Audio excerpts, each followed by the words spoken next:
Now, why do I say that? Well, let's dig into one particular scenario, which sadly is more common than, we would want it to be. But oftentimes, an erosion of confidence comes when you find yourself in a situation where you have a manager who could be described as micromanaging.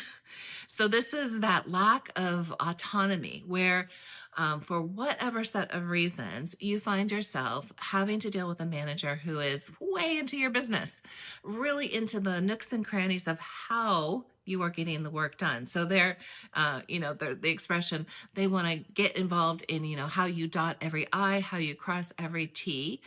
And over the course of time, when you are dealing with this sort of management style, it really starts to erode confidence because, the logical sequence of thinking here is, well, if my manager needs to be in the weeds with me in how I get my job done, they must have no confidence in me and my abilities because they have to be there doing that work for me, essentially.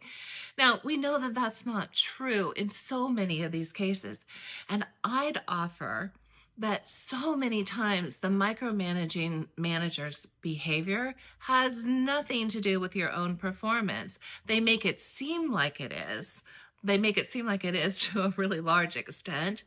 But if you were able to really peel back the layers to see what's actually going on under the surface, I would offer that many, many times the manager's behavior is really driven at its core by fear.